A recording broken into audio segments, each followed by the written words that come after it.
One of the great functions of theatre, I think, is to put us in touch with scale and the scale of our own lives, because I think the scale of our interior lives is so vast compared to often the scale of the life that we lead.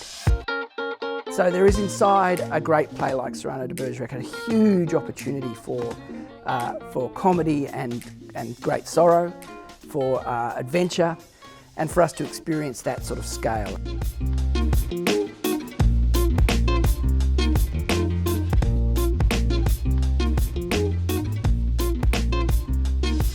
A classic like Cyrano De Bergerac has got a kind of a spring in its step which you can just pick up on. Whereas a new work, you don't know whether it's got that spring in its step, and the audience don't know it at all.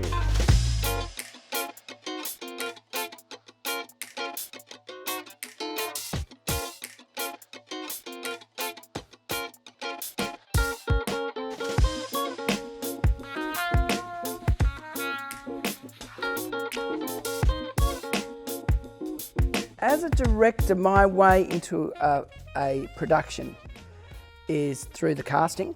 I start to build the group as quickly as possible, really, and that will lead to the design, and that will lead to the style, it will lead to the tone of the piece. We're in great hands with Richard as Cyrano, and in the end he will steer this ship because it's very much a play about that character. There is a real hero in Richard, and that, I think, is a very important factor in the Cyrano character, is that there is someone not quite but nearly superhuman in that he is a great swordsman and a great poet, and that kind of just slightly elevated ability is set against the nose. So what Richard can set up as an actor is this great hero who can do anything, then faced with his greatest obstacle, which is being in love, and that will be funny and sad, and that's a great juggle that really you need a great actor to manage.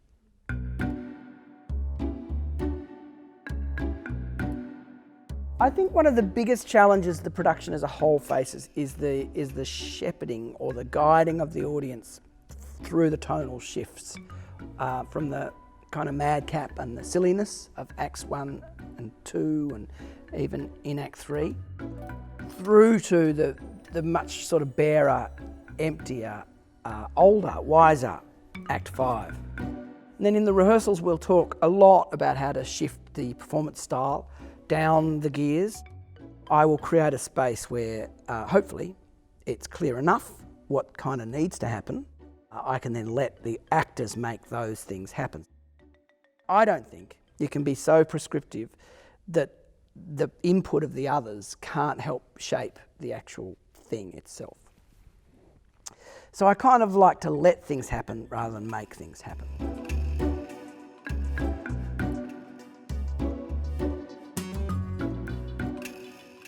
There's a really interesting tension in all theatre, which is the abstracted space that you ask the audience to invest in, and the real parameters that you put around it so that when they invest in it, they know what they're investing in, and that they invest in the same world as the world that the actors are in. The set picks up on that, I hope, or illuminates that in some ways. The initial image is of a reduced theatre inside the theatre, and that's quite a friendly size. I mean, the designer, Renee and Alice and I talked a lot about, obviously it looking very beautiful and elegant, but also being a kind of friendly, almost dinky size. And then as that piece evolves over the course of the production, by Act 4 it's kind of completely destroyed, leaving a completely empty space in Act 5. The point being that I think you can have a kind of blank vastness, or you can have a captured vastness, and there's something I feel at the end of that play that isn't lost in space, is still very much of the whole experience. It's the kind of coda, it's the conclusion, but it still needed to be a drift inside an emptier kind of place. The costumes work once again on sort of two levels as well, in that they speak directly to the history of the play. The play was written in the 1890s, but actually set by Rostand 300 years earlier than his time. So it's already a kind of act of historical drama. So we wanted to talk directly to that history, and we wanted it to be very practical, very earthy, and very lived in. But by the same token, we wanted there to be a great deal of potential, extravagance, and wit inside the world, so that you could have, on one hand, a character like Valvert, who is really almost a parody of a fop, all the way down within the same scene to Cyrano, whose costume is very simple and practical, and Roxanne, who goes on a fascinating journey as a character, and I think that's captured and expressed perhaps most eloquently in the costumes, in that she starts really very much of that rather shallow, foppish world of De Guiche and Valvert, very beautiful and elegant and constrained. And then over the course of her exposure to an authentic experience of love, she becomes more and more practical and less girly and more womanly. I think that's also part of the kind of travel of the look of the whole show, but certainly of that character. The nose is a very important part of Cyrano, and we know that Richard doesn't have the nose.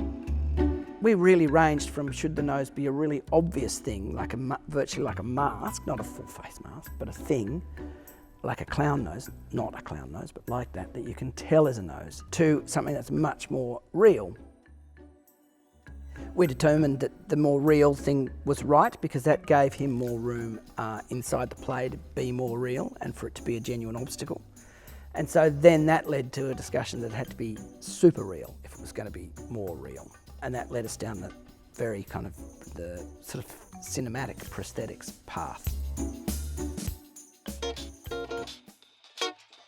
I think why I feel that Cyrano De Bergerac, with its great beautiful scale ranging from the silly to the most sorrowful, is important to an audience, is that all of those feelings of shyness, awkwardness, inadequacy, absolutely the feelings of terror when you pick up the phone to call your first girlfriend, are all there inside that big honking nose.